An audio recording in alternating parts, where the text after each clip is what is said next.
Hi, we're back here at the International Maritime Organization. It is day 4 of Marine Environmental Protection Committee, and it's day who knows what of negotiating this text in order to understand how we're going to action this greenhouse gas strategy that is supposed to really decarbonize the maritime sector. And I am very fortunate to be here with Bertrand Smith. Bertrand Smith is the Maritime Authority of Jamaica Director General. I'm going to That's say that correct. again, Bertrand, because I know I said the first part last and the last part first. Mhm. Bertrand Smith is the Director General of the Maritime Authority of Jamaica. Excellent. Well, welcome, Bertrand. And I know Thank you've you, been, Simon. no, thank you. You've been here all week long as well, really kind of getting into the weeds about how we're we're dealing with this text. It's going back and forth as we speak downstairs right now. You've taken time out of your busy schedule to come Mhm. and talk to us, but actually, right now, as we speak, the countries on different sides of the argument are really fighting this one out until the very last minute. It is. I'm sweating as we speak. Right, right. But I'm hopeful. We're, I'm very hopeful. we're very hopeful. We got to get this done, right? Yes, we have And to. we're going to get this done by 7 p.m. Let's see. Okay, we're gonna give it a shot. All right, so let's dive right into it because I want to talk about Jamaica's experience with climate change, but also very specifically how you're working in the shipping industry to move to green renewables. So if we start with that first part, Mhm, Jamaica, a Caribbean island. A sizable Caribbean island mhm, compared to mhm, some of the other ones, mhm, although mhm, compared mhm, to other countries in the world, mhm, it's not very big mhm, at all. mhm, mhm. Um, how has the climate crisis very specifically hit your economy over the past, say, 15, 20 years Mhm, mhm, as storms have gotten, let's say, way worse? mhm. Well, a good example is Hurricane Beryl. Yeah, just recently. Last year, July, early season hurricane, Mm, and in a few hours, Hurricane Beryl wiped out 1% of Jamaica's GDP. Damage to really? infrastructure, agriculture. Uh, we had about 4 quarters of growth, and it wiped it out. So Hurricane Beryl is a prime example of what climate change is doing to Jamaica. In addition to that, we've been having, flooding, drought, uh, all the evidence of climate change. So for us, being here and negotiating a treaty that will combat climate change is of critical importance to us because we are You're, increasingly exposed to extreme weather events that are significantly impacting our economy. and you know what? I think this is something that people don't quite understand when it comes to the Caribbean islands, Jamaica specifically, is that when a hurricane or a cyclone like Beryl comes through and it destroys 1% or it takes away 1% of GDP, it actually is taking away.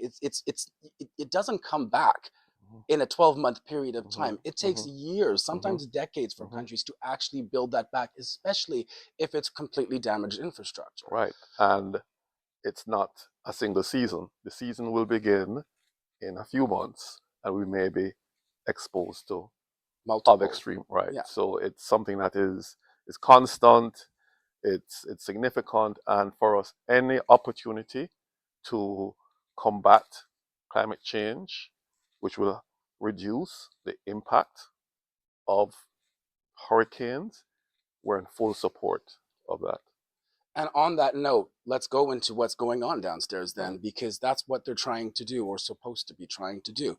Um, in terms of your maritime sector, your shipping industry, or ships in general, in getting goods and services to and from Jamaica, how has climate change impacted directly that industry? And then how do you think, for example, the MEPC negotiations can help Caribbean countries like Right, Jamaica? right. So Jamaica is currently building its maritime cluster. We have transshipment ports, we have bulk cargo ports, we have cruise terminals, we are promoting bunkering, we have a maritime university. notwithstanding that focus, we're experiencing extreme weather events that can damage that infrastructure, sea level rise, um, and just a myriad of climate related events are impacting our ability to grow this sector, which is critical to us. So it's important for us not to be left behind. I mean, it's a phrase that we're hearing, but it's real for us because we're supplying seafarers. We are a bunker center. We have our transshipment and our cruise terminals. And if these activities, these maritime cluster related activities, are not able to adjust to a decarbonized shipping industry, then we're going to be left behind. And I think again, the key, one of the key things here is access, right? Access to green fuels. Jamaica, as big as it is as an island state, right, has, as far as I understand it, very little capacity, for example, to build huge green hydrogen plants that will be used in not just this sector, but actually in whatever sectors they need to be used in. So is there a way, is there a path forward, do you think, that Caribbean countries can access these green fuels that will be very specifically used in the shipping industry? Yeah, so decarbonization didn't start with the strategy. It did And not. right. And what the strategy is doing is focusing us on the need to promote the energy transition, at the same time incentivize the fleet, and of course allow for a just and equitable transition. Jamaica does not have, whether it is LNG, oil, or the green fuels. We have to import these fuels. And for us, accessing these fuels in the future will depend on a source of revenue. And for us, the ship owners need to provide or contribute to their fair share of this revenue generation or distribution. Mechanism, whatever Right, it's going to be called. right, We don't even know what it's going to be right, called right, yet, by the right. way. But we believe that the IMO is the best institution to be able to disburse whatever revenues are generated. And so we believe that the IMO, through bankable projects that Caribbean states like Jamaica can prepare, um, we believe that we'll be able to access the funds that we'll need to whether um, store or import or just generally manage the zero carbon fuels, because these fuels will come with risks that we need to have trained persons to manage, whether it's our seafarers who are on board ships that are propelled, have propulsion methods that use zero carbon fuels, or seafarers who are on board vessels that are carrying the zero carbon fuels as cargo to bunker stations. And moving forward with that, if we're looking, for example, at the Caribbean Shipping Lanes project and how it's been able to very specifically bring the CARICOM countries together, how has the CSL impacted your work here at the IMO, Right, for example? right. So I believe that we would not be where we are without CSL.